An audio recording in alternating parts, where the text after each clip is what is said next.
Ladies and gentlemen, one of the things you might not know about me is that I absolutely love other people's weddings. Sincerely.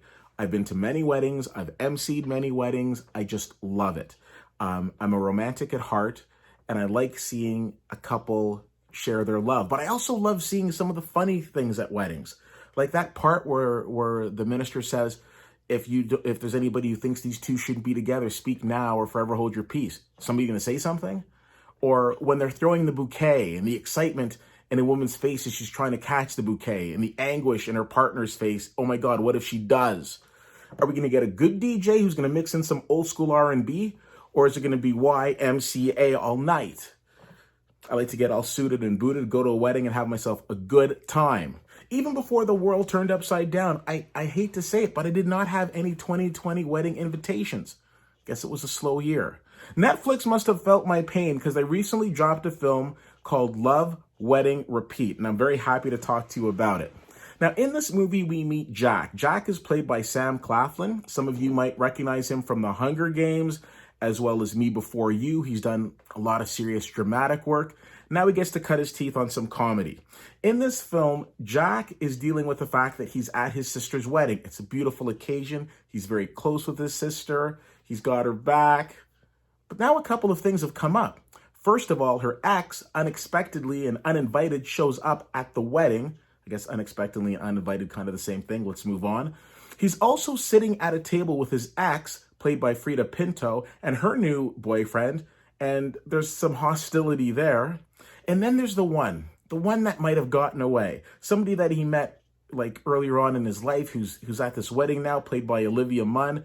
He's still very taken by her, except he doesn't really have the opportunity to talk to her because he's dealing with all of these other things that are popping up. It makes for a very entertaining film.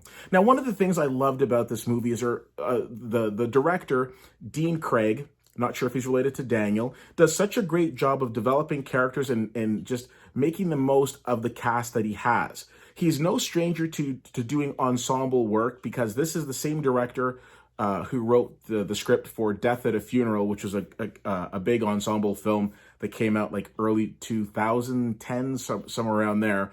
There were two versions of that film. One was a British version, and then there was an American version, which had Chris Rock, Kevin Hart, the usual suspects. I really enjoyed Love, Wedding, Repeat because it's so relatable. There's so many different things in that film that I've seen and experienced at weddings that I've gone to. Maybe not always at the same level that was depicted in the film, but very similar. This film had me laughing out loud in parts where I haven't done that in a very long time. You know a movie's really good when you're watching it at home and you're just laughing your head off. And this movie absolutely accomplishes that. There's some really strong scene stealers in this film. Probably no one bigger than Joel Fry, who delivers a phenomenal performance. I really like this film. Yes, there are a couple of things about this film that we could critique and say we weren't done necessarily to perfection or whatever that might be. But at the same token, if a movie leaves me in stitches and I'm laughing my head off, I definitely need to recommend it, and I recommend this. I give this movie a B. Love, Wedding, Repeat is definitely worth your time. It might not solve the whole I'm not going to a wedding this year, but it does a really good job, and I really enjoyed it. And I think you will as well. If you have the chance to see it, let me know what you think. CFL_fan on Twitter, Facebook.com/WittyWhittier, and WittyWhittier.com. Thank you so much for checking this out. My name is Keith, and I'll see you at the movies.